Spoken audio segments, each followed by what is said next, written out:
होली के दिन दिल खिल जाते हैं, रंगों में रंग मिल जाते हैं।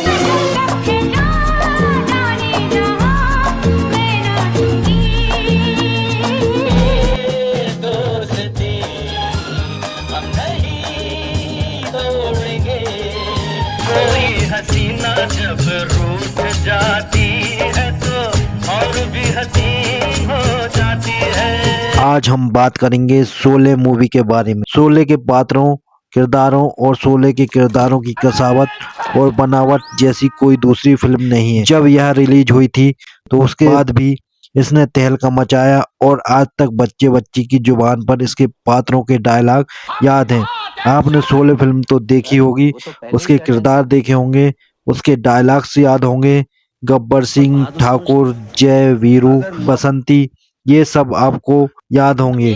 सूरमा भोपाली, जेलर। लेकिन शोले फिल्म कैसे बनी?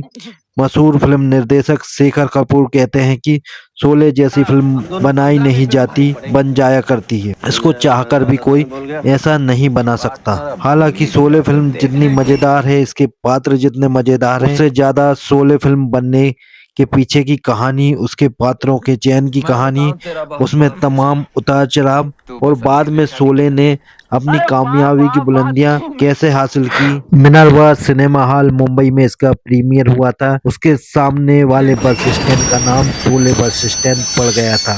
बात 1973 की है। जीपी सिप्पी बड़ा नाम था। फिल्म इंडस्ट्री में उनके बेटे Ramesh Sippy London school of economics में पढ़ने गए थे। उनका मन नहीं लगा और वो पढ़ाई छोड़कर वापस लौट आए और असिस्टेंट डायरेक्टर का काम करने लगे। उन्होंने 2 फिल्में बनाई। पहली अंदाज, जिसमें उन्होंने राजेश खन्ना, शम्मी कपूर और हेमा मालिनी को लिया, जो हिट रही। और दूसरी सीता और गीता, जिसमें मेन लीड हेमा मालिनी, धर्मेंद्र, संजीव कुमार, जो ब्लॉकबस्टर रही। और इसी फिल्म से हेमा मालिनी बॉलीवुड की नंबर 1 हीरोइन बन गई और रमेश सिप्पी का सिक्का जम गया। सिप्पी ने घर पर एक पार्टी रखी, ये तय किया कि वो एक बड़ी मल्टी स्टारर फिल्म बनाने जा रहे हैं। उस पार्टी में अमिताभ बच्चन भी पहुंचे। लगातार फ्लॉप फिल्में देने के कारण उनका कॉन्फिडेंस डाउन हो गया था। उस समय अमिताभ को 102 डिग्री बुखार था। उसके बाद भी अमिताभ बच्चन उस पार्टी में गए। उन्होंने सोचा कि वहां जाकर रमेश सिप्पी और जीपी सिप्पी को अपने रोल के लिए कन्विंस कर सकेंगे। उन्हें बुखार इतना ज्यादा था, पूरे शरीर में दर्द था। मौका मिलने पर वो लेट जाया करते थे, पर उन्होंने पार्टी नहीं छोड़ी। शत्रुघ्न सिन्हा थे तो विलन, लेकिन उस समय तक बहुत बड़े स्टार बन गए थे। जिस रोल के लिए अमिताभ पार्टी में आए थे, वहां जो भी डिस्ट्रीब्यूटर और फिल्म इंडस्ट्री से जुड़े दूसरे लोग थे, वो रमेश सिप्पी के कान में जाकर बोल रहे थे कि इस दुबले पतले लंबू के बारे में सोचना भी नहीं। और उसी समय शत्रुघ्न सिन्हा की एंट्री हुई तो लोगों ने शत्रुघ्न सिन्हा की तरफ इशारा करते हुए रमेश सिप्पी से कहा कि तुम्हारी फिल्म का स्टार अब आ चुका है। पर कुछ घटनाएं ऐसी घटी। सलीम खान इंदौर से हीरो बनने के लिए मुंबई आए थे। उनके पिता पुलिस ऑफिसर थे, पर उनको बड़े रोल नहीं मिल रहे थे और जावेद अख्तर को भी छोटे मोटे काम मिल रहे थे। बाद में सलीम खान और जावेद अख्तर ने जोड़ी बना ली और लेखक बन गए और सिप्पीज के यहाँ 750 रुपये महीने में स्टोरी राइटर के रूप में काम करने लगे। उसी पार्टी में सलीम जावेद एक स्टोरी लेकर सिप्पी के पास पहुंचे। स्टोरी एक आदमी की कहानी है जिसे ब्रेन ट्यूमर है। उसे अपने इलाज के लिए पैसे की जरूरत है और पैसों के लिए वो एक हत्या का आरोप अपने सिर पर ले लेता है। फिल्म का नाम मजबूर। उन्होंने पूरी कहानी सिप्पीज को सुना दी। फिर सलीम जावेद ने सिप्पीज को दूसरी कहानी सुनाई, जो 4 लाइन में थी। एक आर्मी ऑफिसर है जिसके परिवार वालों का डकैत सफाया कर देता है, कोई नहीं बचता। फिर वो 2 आर्मी ऑफिसर को साथ लेकर, जिनके ऊपर कोर्ट मार्शल चल रहा है, डाकू से बदला लेता है। रमेश सिप्पी ने पूछा, मजबूर फिल्म की स्टोरी के लिए कितना पैसा चाहिए? सलीम जावेद ने कहा 2 लाख रुपए। और सिप्पी ने कहा, ये 4 लाइन वाली स्टोरी के लिए? सलीम जावेद ने कहा 1 लाख रुपए। रमेश सिप्पी ने कहा 75,000 देते हैं, ये 4 लाइन वाली कहानी को बड़ी कहानी बना के लाओ। अब कहानी बनने लगी। रमेश सिप्पी और जावेद अख्तर रोज बैठकर रोल पर डिस्कशन करते हैं। फिर यह हुआ कि कि जीपी सिप्पी ने कहा, सुनो, यह आर्मी ऑफिसर की बात कर रहे हो, फौज के 2 अधिकारियों की बात कर रहे हो जिनका कोर्ट मार्शल हो रहा है। शूट करना बड़ा कठिन है, उन लोकेशन पर जाना पड़ेगा, उस तरह से शूट करना पड़ेगा, बहुत दिक्कत हो जाएगा, फौज से परमिशन लेना पड़ेगा, कोर्ट मार्शल दिखाना होगा। ऐसा करो, इसको चेंज कर दो, और इसकी जगह चेंज करके उसे पुलिस ऑफिसर कर दिया। अब पुलिस ऑफिसर का रोल, उसका नाम क्या होगा? सिर्फ ठाकुर बलदेव सिंह। को मालूम है, ठाकुर बलदेव सिंह सलमान खान के नाना का नाम था। सलीम खान ने जब शादी की थी, उनके ससुर ठाकुर बलदेव सिंह ने शादी के विरोध में अपनी बेटी सलीम खान की पत्नी से सालों तक बात नहीं की थी। तो एक कड़क ठाकुर के तौर पर सलीम को अपने ससुर याद आए, तो उन्होंने उनका नाम रख दिया ठाकुर बलदेव सिंह। जय और वीरू जावेद अख्तर के स्कूल टाइम के 2 फ्रेंड थे जिनमें बहुत अच्छी फ्रेंडशिप थी। वहां से जय वीरू का नाम ले लिया गया, और गब्बर का नाम सलीम खान के पिता पुलिस में बड़े अफसर थे। तो वो इंदौर के आसपास एक डकैत था जिसका जिक्र वो करते रहते थे, जिसका नाम गब्बर था। हेमा मालिनी रमेश सिप्पी की फिल्म सीता और गीता में काम कर चुकी थी, तो उनका रहना तो फाइनल था। पर जब हेमा मालिनी को पता चला कि उनका रोल बहुत कम है, तो उन्होंने रमेश सिप्पी से इतने छोटे रोल के लिए मना किया। रमेश सिप्पी ने हेमा से कहा, देखो, यह गब्बर और ठाकुर की फिल्म है, लेकिन इसमें तुम्हारा बड़ा फायदा होगा। हेमा मालिनी रमेश सिप्पी की सीता और गीता से नंबर 1 हीरोइन बन गई थी, तो वो रमेश सिप्पी का विरोध नहीं कर सकी, उन्हें मना नहीं कर सकी और तैयार हो गई। अमिताभ बच्चन लेने के लिए रमेश सिप्पी आधे मन से तैयार थे। वो शत्रुघ्न सिन्हा और अमिताभ बच्चन में से किसको लिया जाए, उसमें शत्रुघ्न सिन्हा की तरफ रमेश सिप्पी का झुकाव ज्यादा था। लेकिन सलीम जावेद ने अमिताभ बच्चन की एक फ्लॉप फिल्म रास्ते का पत्थर को 3 बार देखा था। उस वक्त जब शोले फिल्म शुरू होने वाली थी, तब अमिताभ बच्चन और जया भादुड़ी प्रकाश मेहरा की फिल्म जंजीर कर रहे थे। जंजीर फिल्म भी सलीम जावेद ने लिखी। सलीम जावेद ने ही प्रकाश मेहरा से अमिताभ बच्चन को अपनी फिल्म में लेने का कहा था, और शोले फिल्म में भी अमिताभ बच्चन को जे के रोल के लिए लेने के लिए सबसे ज्यादा दबाव सलीम जावेद का था। उनका यह कहना था कि इस व्यक्ति के भीतर बहुत बड़ा कलाकार है, जिसको यह रोल दिया जाए तो वो कलाकार बाहर आ सकता है।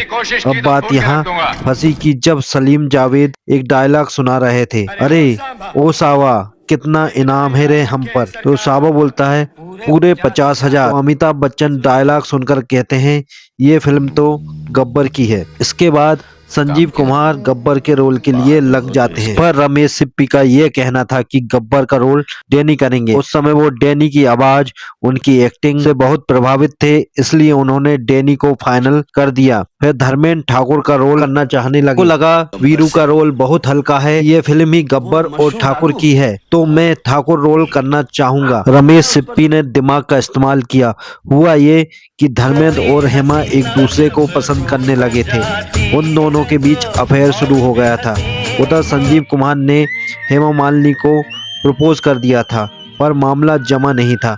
रमेश सिप्पी इस बात को जानते थे, तो उन्होंने धर्मेंद्र से कहा, अगर तुमने ठाकुर का रोल किया तो संजीव कुमार वीरू का रोल करना पड़ेगा, और उनके साथ हेमा को बसंती का। तो ये बात सुनकर धर्मेंद्र डर के मारे घबरा गए, और धर्मेंद्र ने कहा, ठीक है, मैं वीरू का रोल ही कर लेता हूँ, ये ठाकुर का रोल संजीव कुमार ही करें, कोई बात नहीं। उस समय जया बच्चन के जैसी आंखों से एक्टिंग करने वाली कोई दूसरी एक्टर्स नहीं थी कि जया बच्चन एक विधवा के रोल में ठाकुर की बहू के रूप में लेना चाहते थे। उन्होंने जया बच्चन से कहा, तो जया ने छोटे से रोल के लिए काम करने से मना कर दिया, क्योंकि गुड्डी फिल्म से वो हिट हो गई थी। पर अमिताभ बच्चन से जया का अफेयर शुरू हो गया, क्योंकि जंजीर में दोनों साथ काम कर रहे थे, इसलिए अमिताभ बच्चन ने जया भादुड़ी को मनाया और वो मान भी गई, और इस तरह फिल्म की कास्ट कंप्लीट हो गई। देनी अमिताभ बच्चन, जया भादुड़ी, धर्मेंद्र, संजीव कुमार, हेमा मालिनी की फोटो ली गई एक कास्ट के रूप में।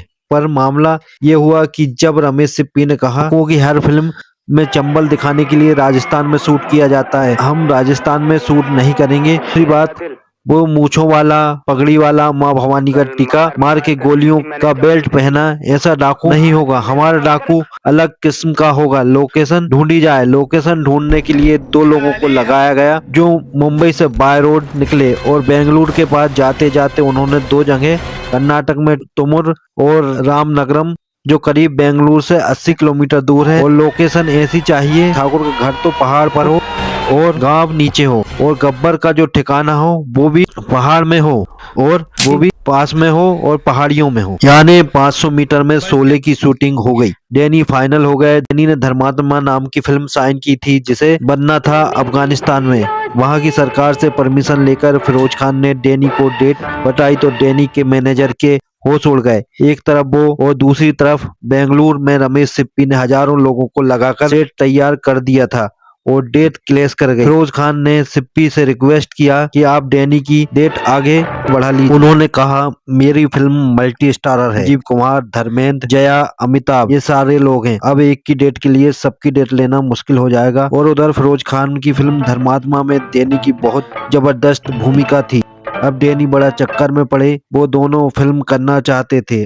अंततः बात नहीं बनी। फिरोज खान डैनी से नाराज भी हो गए। उनके पुराने दोस्त थे क्योंकि फिरोज खान ने डैनी को पहले साइन किया था, इसलिए उन्होंने कहा कि तुम्हें यह काम नहीं करना चाहिए था। फिर बाद में यह तय हुआ कि डैनी ने शोले छोड़ दी। अब गब्बर के लिए फिर से नई तलाश। फिर सलीम खान ही गब्बर के पिता को जानते थे। उनके पिता भी एक्टर थे और गब्बर अमजद खान थिएटर में एक्टिंग करते थे।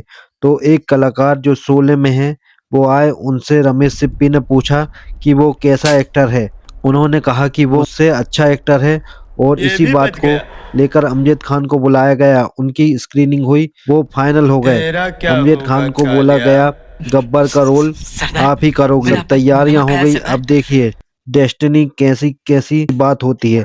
उन्होंने सैला उनकी पत्नी से ये बात शेयर की। वो बहुत खुश थे कि मुझे बहुत अच्छी और बहुत बड़ी फिल्म मिल गई है और पहली फिल्म मिल गई है और इतना बड़ा रोल। अब जिस दिन उन्हें बेंगलोर जाना था तैयारी हो गई। भागते हुए अमजद खान अपने घर पहुंचे। उनका बेटा तुरंत तुरंत पैदा हुआ था और उन्हें यह मालूम था कि डैनी ने यह फिल्म अभी छोड़ी है।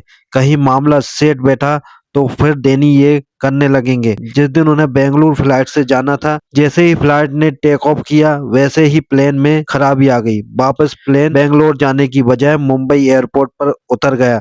अमजद खान का दिल बैठ गया। उन्हें बेंगलोर शूटिंग के लिए जाना था। उन दिनों इस तरह से फोन मोबाइल तो था नहीं। वह एयरपोर्ट पर बैठे रहे। एक उनके पिता कैंसर के मरीज थे। उनके पास एक बेटा था जो 1 महीने का भी नहीं हुआ था। वो बिल्कुल अपनी पत्नी को यह बताना नहीं चाह रहे थे कि शूटिंग मेरी मिस हो सकती है। मैं जिस जहाज से जा रहा था वापस मुंबई आ गया। मुंबई एयरपोर्ट पर उन्होंने किसी से बात नहीं की। 5 घंटे तक अमजद खान वहीं बैठे रहे। बाद में अनाउंसमेंट हुआ प्लेन का रखरखाव अब ठीक हो चुका है, अब बेंगलुरु के लिए टेक ऑफ करेगा। अमजद खान कहते हैं कि ज्यादातर लोगों ने डर के कारण फ्लाइट छोड़ दी या लेट होने की वजह से, लेकिन अमजद खान एयरपोर्ट पे बैठे रहे और जब फ्लाइट में बैठे एक बार उन्हें लगा कि पता नहीं फ्लाइट प्लेन क्रैश हो जाएगा अगर तो डैनी को रोल मिल जाएगा। उनके दिमाग में ये नहीं था कि मेरी जान चली जाएगी। उनके दिमाग में यह था कि गब्बर का रोल डैनी को मिल जाएगा। अमजद खान बेंगलुरु पहुंचे। शूटिंग शुरू हुई। अमजद खान इतने बड़े बड़े एक्टर्स को देखकर घबरा गए। उन्हें पहला ही शॉट देना था खैनी मलते हुए। कितने आदमी थे। अब अमजद खान ने कभी खैनी बनाई नहीं थी। वो खैनी बनाते तो बोल नहीं पाते, जब डायलॉग बोलते तो खैनी नहीं बनाते। और वो जो पुड़िया बंद करने वाला स्टाइल है वह कर ही नहीं पा रहे थे। 40 टेक हुए। रमेश सिप्पी संतुष्ट नहीं हुए। 40 टेक देने के बाद अमजद खान को कहा कि नहीं हो पा रहा है और उस शेड्यूल से अमजद खान को बाहर कर दिया गया। बाहर मतलब फिल्म से नहीं कि चलो भाई तो यू टेक रेस्ट, नॉर्मल हो, पहले बहुत प्रेशर में हो। फिर दूसरे शेड्यूल में अमजद खान को बुलाया गया। तब तक अमजद खान बाथरूम में जाते, कमरे में शीशे के सामने रिहर्सल करते। अभिशप्त चंबल नाम की एक किताब जया भादुरी के पिताजी ने डाकुओं पर लिखी थी, वो वही किताब को पढ़ते थे और उसमें जिस तरीके का रोल और डायलॉग डाकुओं का चित्रण उन्होंने किया था उसी को कॉपी करना चाहते थे। अमजद खान का वो अरे ओ सावा वाला डायलॉग है, वो उनके पड़ोस में रहने वाला एक धोबी था। उस धोबी की पत्नी का नाम शांति था, तो वो इसी स्टाइल से उसको बुलाता था, अरे ओ शांति। तो अमजद खान ने वो चीज वहां से कॉपी करके अरे ओसामा में ले गया। जब 40 टेक के बाद नहीं हो पाया शेड्यूल में, जब वो पहुंचे तो ज्यादा कॉन्फिडेंट थे और उसके बाद जो उन्होंने एक्टिंग की वो तो फिर यादगार बन गए। वो सबसे बड़ी बात क्या है, जब वो नहीं कर पा रहे थे तो उस वक्त सलीम और जावेद अख्तर, जिन्होंने अमजद खान का नाम शोले फिल्म के लिए रिकमेंडेड किया था, वह रमेश सिप्पी के कान भरने लगे, मतलब उनको राय देने लगे कि अमजद खान को ड्रॉप कर दो, इससे नहीं हो पाएगा।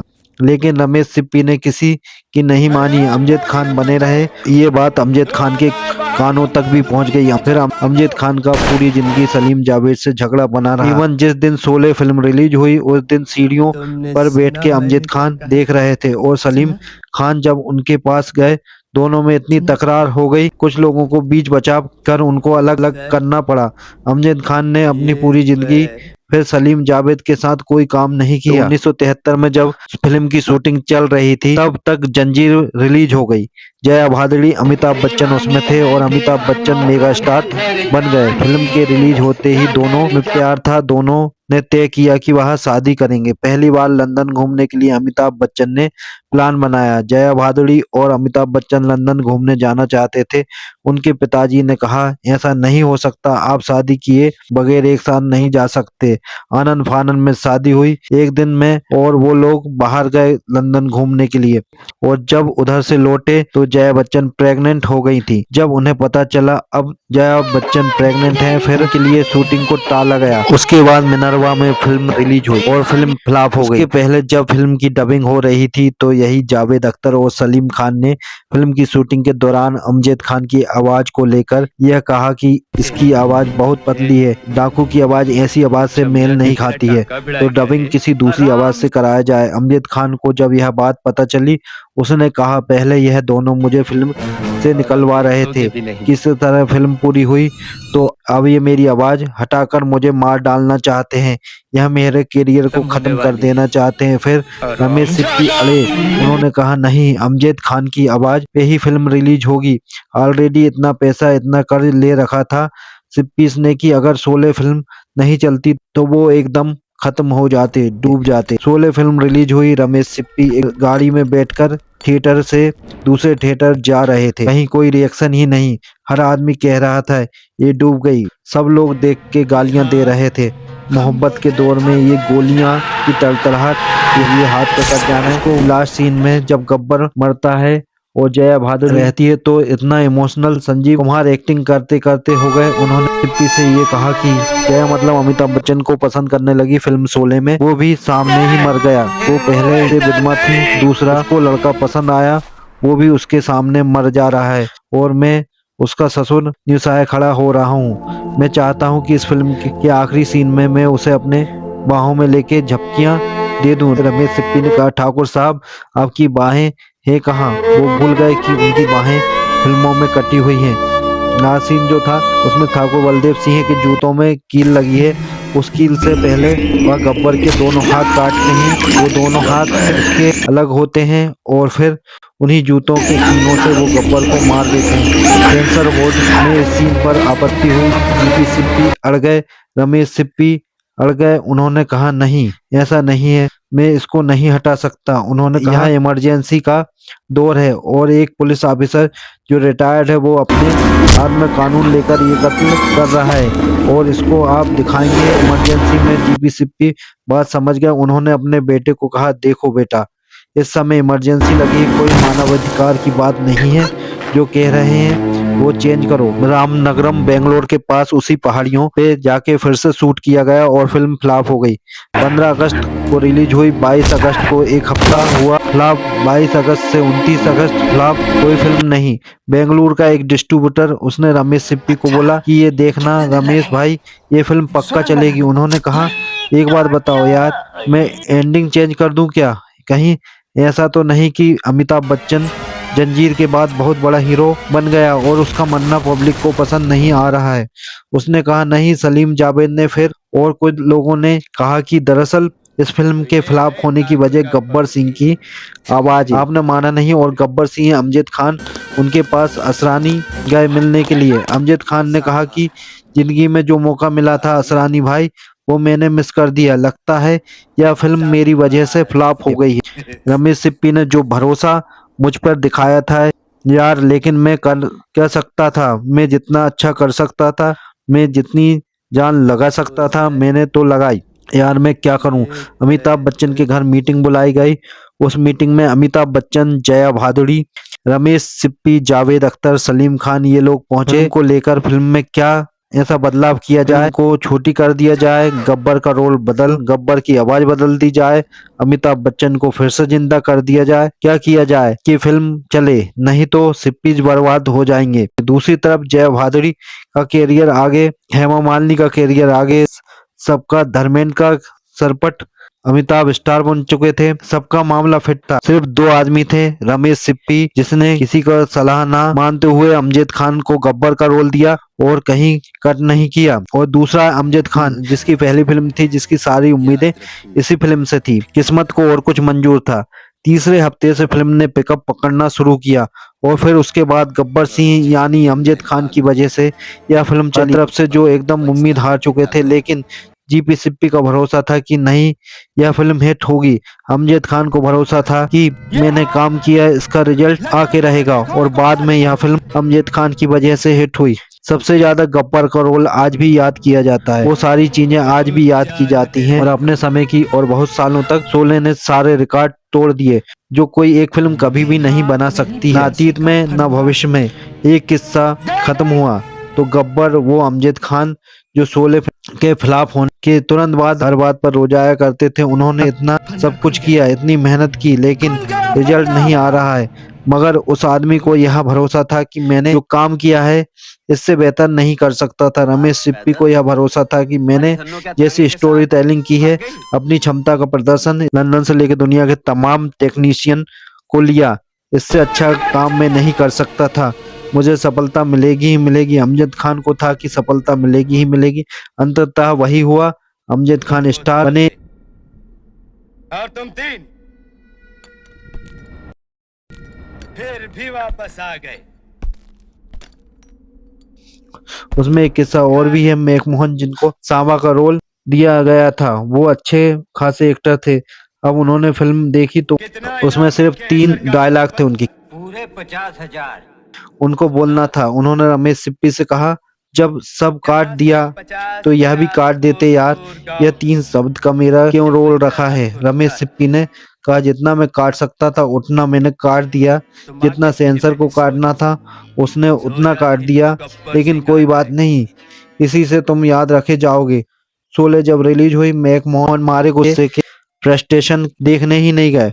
फिर वो जब सड़कों पे घूमने निकलते थे तो लोगों ने उनको देखकर कहना शुरू किया, ओ सावा, ओ सावा। तो उनको लगा, अरे यह क्या हो गया। तो जब वो फिल्में देखने अपनी फैमिली के साथ गए, पूरा थिएटर इंटरवल में उनके पास सावा सावा कहते आ गए। उन्होंने बड़े बड़े रोल किए थे, लेकिन 3 शब्द से जो पहचान सावा को मिली वो कभी नहीं मिली। तो आखिरी किस्सा यह है कि असरानी के साथ अमजद खान जा रहे थे, एयरपोर्ट से उतरे गुजरात जा रहे थे। एक सुनसान चाय की दुकान पर चाय पीने का मन हुआ अमजद खान को, तो वो चाय की दुकान पर जब उतरे तो उस वक्त शोले फिल्म का डायलॉग टेप रिकॉर्डर में बजाते थे, कैसेट चाय वाला बजा रहा था। तो जैसे ही डायलॉग कितने आदमी से पहले का म्यूजिक आ रहा है, तो वो चाय वाला बोलने लगा, कितने आदमी थे। उसने जैसे ही अमजद खान उसमें गब्बर बोलता है उसको रिपीट कर रहा है, सामने अमजद खान खड़े हैं, उनको पहचान नहीं रहा। जब चाय दे दी और वहां मुड़ गया, असरानी ने अमजद खान से पूछा कि वो दिन याद है जब तुम रो रहे थे, कह रहे थे कि तुमने बस मिस कर दी। अमजद खान उसी चाय की दुकान पर रोते हुए बैठ गया और उन्होंने कहा कि अब मुझे अमर होने से कोई नहीं रोक सकता, और गब्बर सिंह अमजद खान अमर हो गए। दोस्तों, अगर आपको हमारी वीडियो पसंद आई हो तो वीडियो को लाइक और चैनल को सब्सक्राइब करें, ताकि हमें मोटिवेशन मिले और हम आपके लिए ऐसे ही वीडियो बनाते रहें। जय हिंद दोस्तों। कितना इनाम रखे है सरकार हम पर? पूरे 50,000। महबूबा महबूबा महबूबा महबूबा